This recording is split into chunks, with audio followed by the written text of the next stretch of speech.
Hello and welcome to Frank Talk on Rajya Sabha TV. I'm Frank Rausan Pereira. To talk about the COVID-19 situation in West Bengal and to talk about the measures the state government has taken and why it is important to observe the lockdown, I have with me on this edition of Frank Talk the charming MP from Jadavpur constituency in West Bengal, Mimi Chakraborty. Mimi, welcome to Rajya Sabha TV. Hi, Frank. How are you? Thank you so much for getting me here. All right, so tell me about your thoughts and about COVID-19 and how it has impacted West Bengal, India, and the world as a whole. Right. Actually, the situation here is first of all, none of us in the entire world was ready for this situation, right? And then when started and people thought that this will not affect us. This will not come to us. This is not that harmful. But can you imagine, I don't think that the entire nation has seen a lockdown of the entire world. It's like the entire world has lockdown. So it's very serious, and I would plead everybody to take it seriously, like not going out of their houses, just by maintaining self-hygiene and not to go in crowded places. Avoid what shouldn't be done and listen to what the government is saying. So maybe why is it important for the people to abide by the laid down rules? And also, what does the lockdown mean and why they should observe the lockdown? See, lockdown, I will request everybody to listen to one thing, that lockdown do not take it mentally. It can be like this lockdown, you can think in a way that this is for the betterment of us, so that we don't get infected. We can flatten the graph of coronavirus as soon as possible. We all know that the entire nation lacks the amount of ventilators, amount of places, amount of hospitals, because the rate in which the coronavirus spreads is more than anything. From 10 it becomes 50, from 50 it becomes 500 in just 3 to 4 days. So if we always say that we want to do something for our nation, we want to do something for the people, we want to do something for our family. Now it's really a time for us to do something actually, by just doing nothing and sitting at home and listening to what the government officials, the doctors, the municipal corporation, the health staffs are actually pleading to us for that. So we have actually, I will say that we have the luxury to stay at home. But the people who are working round the clock for us, they don't have the luxury to stay at home. They are treating us, they are working for us. At least we should think about them and stay at home. That's a very important point that you raised about, the work done by the essential services.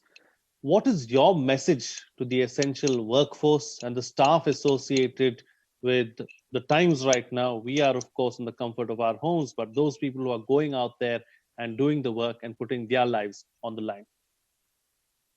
I just want to salute them, actually. Like, sometimes I really get emotional about the incredible work that the police is doing, the incredible work that the hospital, that the doctors are doing round the clock. We are the social workers who are cleaning our dustbin, who are cleaning the roads, who are sanitizing our houses, sanitizing our buildings. I really feel emotional because there are a group of people who are working relentlessly for us, and again there are a group of people who think that क्या होगा, घर पे बैठने से क्या होगा, चलो बाहर चलते हैं, थोड़ा सा क्रिकेट खेलते हैं, थोड़ा सा घूम के आते हैं बाइक पे.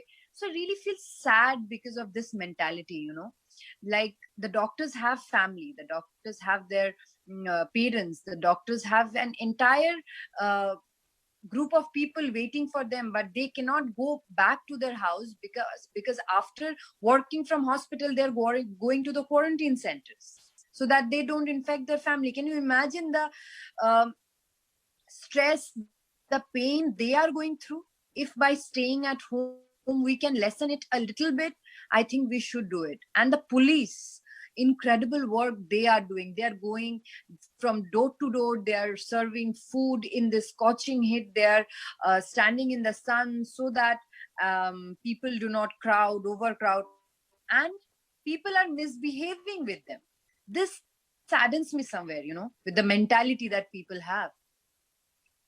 On the other side of all of this, we have the good Samaritans as well, people running community kitchens, community delivery services, where they're helping out the animals, they're helping out the people, who are old and who are sick as well.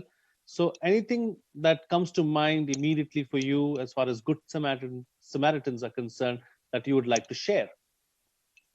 Of course, see, there are definitely two sides of the coin, good and bad. Of course, we have a percentage of good people in our society. That's why our society is thriving and has a positive atmosphere and positive upbringing, I guess. So, if we ignore the negative and concentrate on the positive, is that there are lots of people. I was just sitting in my balcony one day, and I was just seeing like five people, two of them they're not from some, I can see, make it out from their face that they don't belong from such a well-to-do family or something big they came in a bike, they have two big bags with them, and they just came out, and there were some dogs on street, so they were feeding them and calling them and then giving them water in the sun, and then they left. And it really touches my heart again at some time, to help people, to stand beside them. It doesn't need that how much amount of money you have in your pocket, just you need a good heart. And again, at the same time, I see some videos that they are cooking food, they are giving it to people, then they are opening their houses, they're opening their hospitals, offices for people. So it really, of course, there are good people also, they're doing their bit in the way they can. Absolutely. And talking about doing their bit, how have you contributed in this difficult time, in this difficult situation? Anything that you would like to highlight, that you would like to talk about? See, Frank, I really don't want to say something which I have done for my people during this crisis. I really don't want to highlight that because I don't want, because at this point of crisis, as a human being, above all, I guess, not as a MP, not as a politician, not as an actor, I think as a human being, what I am doing is something I am supposed to do. And I don't want to highlight that, but I just want to say that, yes, there are like 500,000, 3,000 packets which are being made every day from my office. And my office has started a service that we have some old age people, we have our senior citizens at home, like our grandfather, grandmother, who are probably living alone at their houses, and then they cannot access to medicines or access to household stuff in the interior of villages. So my office is directly reaching them, sending them their medicines, their supplies and everything. And from today onwards, we have started an ambulance service which is for pregnant women who during this crisis there are there are lack of drivers, right? So we have a personalized team. So we have got this ambulance which will take the pregnant woman to the hospital, and they will even bring back the baby and mother with proper care and sanitization back to their house, because the child will be feeding mother's milk. So we don't want any sickness. We want the child to thrive in positivity and in good health. So this is a service we are starting from today itself. And yeah, that's the thing which is going on. I think we should all extend our helping hands to everybody. Absolutely. Tiny drops make an ocean, and everyone must do what they possibly can to try and make a difference at a difficult time like this. But, talking about the lockdown, Mimi, how have you been keeping yourself busy? What is it that you've been doing? I know you've been staying indoors. What's the lockdown done for you? See, actually, I had traveled to London for my shooting, that everybody knows that. And after I came back on 18th, and that time it was like a peak of corona, like the virus which was spreading, and the first case in Calcutta was also from UK. So the people were paranoid. People were panicking, and this, according to me, I guess, according to me, above all, being a responsible citizen of India, it was me that I should have quarantined myself, and I did. And within 3 to 4 days, the lockdown happened. And during this lockdown, what I did is like I was having this conversations, and my office was actually my phone that I was operating from my office, because I had shut down my office for like good 14 days because I didn't want any people to come, because that time it was severe.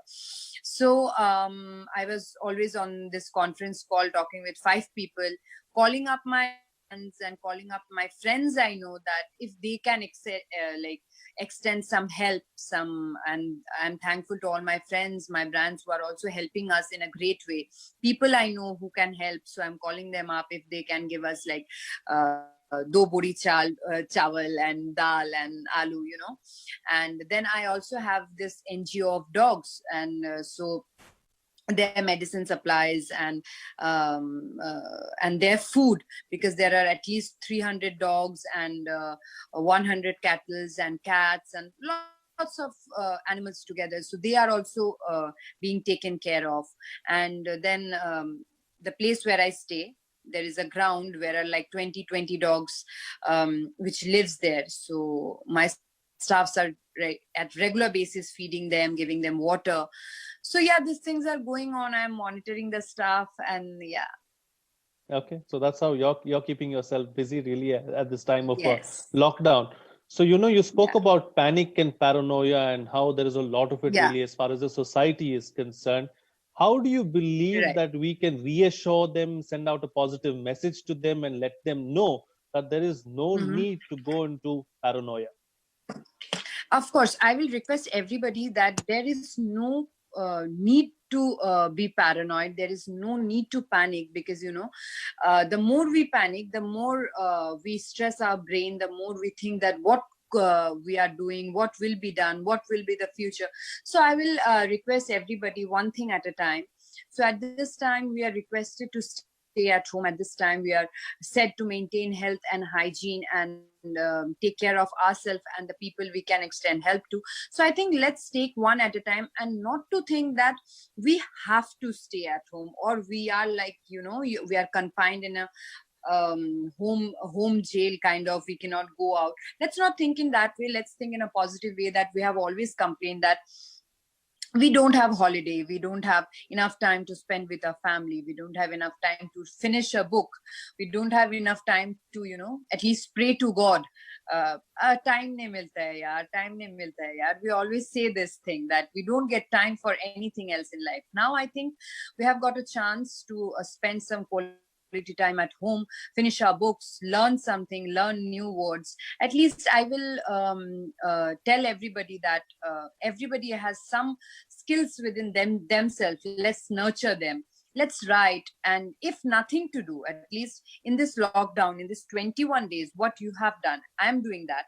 Like mark this 21 days from 1 to 21, and from 1 to 21 you write what you have done. I am also writing what I had in my breakfast, and what I had in my dinner, and what I skipped, what bad food I had, when I didn't work, and when I am working. I'm writing every bit of it. So if we engage ourselves in productive way, I think this lockdown will not hit our mind. But at the same time, if we are concentrating on the Facebook posts, on some WhatsApp forward messages, which is happening, somebody's saying something, somebody's forwarding a video, I would strictly say that do not focus on that, and only listen to things which the government is focusing, and listen to things which the organizations, health organizations like BBC is focusing, like WHO is focusing. I think we should focus there. Absolutely. Talking about the government, what has the government of West Bengal been up to really? What have they been doing as far as COVID-19 is concerned, and trying to deal with the pandemic? See, we all know, and what Mamata Banerjee, our respected CM, is doing is something unmatchable and unthinkable. She's down in the roads. She's going to visiting every hospitals possible. She's meeting every doctors, everybody, and now she's not taking anybody around her. She's not taking any ministers, any member from the parliament, any political party. She's going all by herself in one car, going and meeting people just to boost their self-esteem, just to boost that their CM is with them. She's even going to the vegetable markets, she's marking the places, she's telling people to stand in this distance. And I think what she's doing in this ground level is something unmatchable. We cannot match this. And also this coronavirus, which the pandemic, which is a worldwide pandemic, which has created such insane deaths, which we have seen so many deaths in the entire world. I think this is a point where beyond politics, we have to think beyond politics, we have to think beyond division, we have to think beyond caste, creed and religion. What we have to think is how we can all together survive this condition. That's all we can think, and that's all what Bengal is thinking. That's all what the people of Bengal are thinking, and that's why we are maintaining whatever is possible and said by the government in every possible ways. I think that's a very valid and a very important point that you're making on the program right now, where we have to rise above divisions, rise above party lines, really, and all come together as one and deal with this as a whole. Only then will we see the desired results that we need and that we want. Definitely. Taking the discussion forward, Mimi, what is the biggest learning for you from all of this? What is the biggest lesson that you have learned in the time that you've got to introspect at home as well? See, I won't say lesson. I will like to say, Frank, it's a realization. Is that the realization to coexist, the realization to remember that we are nothing but human beings, the realization to the fact that we are also scared of something may put us to an end. This is a realization, we as a human have not cared about our nature. We as a human have not, we always spoke about pollution, but actually when it was a time that we could have, it was in our hand. I'm not speaking as a politician, I'm speaking as a resident of India or a citizen of India, or a person who wants to keep the nature intact, or an animal lover. So we didn't really care about anything around. We only cared about our how we can earn money, how we can make ourselves popular, we were always into this rush game of being popular, being famous, being whatever we can bring to ourselves. It was a selfish thing which we're always thinking of ourselves. But now I think the realization is we alone cannot survive. We survive in togetherness. Absolutely. We survive in togetherness, and if we are not together, we cannot survive. Oh, I think that's a very, very interesting and a very nice way of putting it, really, and a life lesson, really, for everyone there. But, Mimi, you're a youth icon, you're an icon for several, lakhs of women out there in the country today. Is there a message that you would like to give out to young girls, to the youth, and to women as a whole generally? Because difficult times are ahead of us. What is it that you would like to tell them? Well, Frank, I would like to tell everybody who are watching me right now, I'll just tell that we together can do wonders. If we have belief and faith in ourselves. See, people might think that me sitting here and telling these things are very easy, because she might have an easy path to go. But trust me, I didn't have an easy path to go. It was not a cakewalk for me. And especially when you are a woman, especially when you are a young politician, especially when you come out of your comfort zone and represent yourself in a way people are not used to getting represented in that way, because politicians has a different, you think how politicians are. So you have a different picture of them and how, in fact, we young people come in front. So breaking these things are really hard, but I am not here to break anything or break any myth. I'm just here to do my work. And I have full faith in myself that I can do along with everybody here with me. So I will just tell all the women out there, just never and ever lose faith in yourself.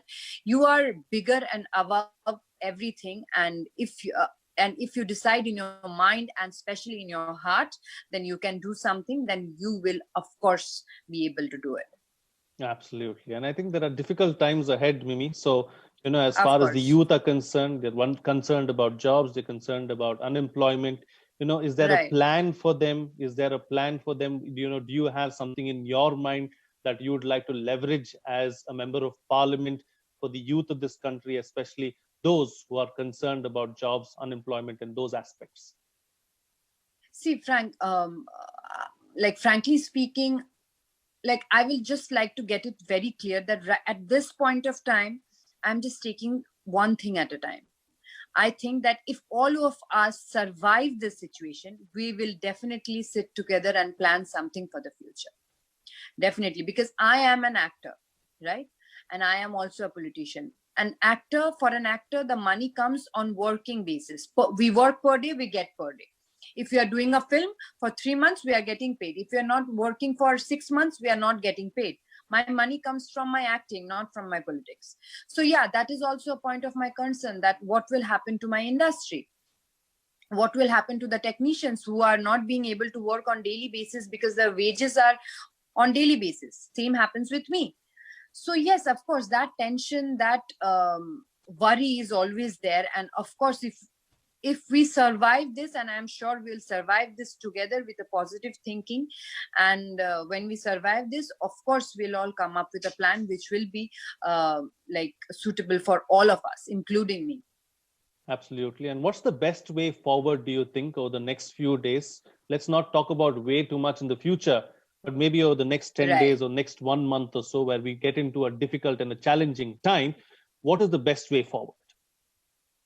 The best way is calm your mind, lessen your anxiety, think that the days will pass very soon, think positive, be positive, and yes, that's all I can say during this time. And also, I would like to say my little request to everybody is like, there are people who are doing their bit. There are people who are helping out. There are medical staff, police staff, everybody helping out. Please help them. Don't keep like put a burden on them. I'll just request that bit. Yeah. And for all those people who are not taking this entire issue so seriously, something that you would like to tell them, and, also ensure to convey to them that how important the lockdown is. So I would like to tell them one thing, that why are they not taking it seriously? Are they waiting for themselves to get infected and then they will infect 10 people, and that time they will say, oh my God, why did I go outside? Are they waiting for that? I will request them, like, there is nothing called that it will not affect me. India probably have thought like it will not happen to me. I'm just giving an example. But now people are affected, right? Now ventilators are full. Now hospitals are full. Quarantine centers are full. I think people should think about themselves, that if they are affected, they will affect 5 other people, probably their parents, their mother, his daughter, his son, his wife. So why to take the risk? Prevention is always better than cure. So do not think negative. This is all for our benefit and our good. So please listen to the government and listen to the medical staff, listen to the health organization. I think it's for our betterment.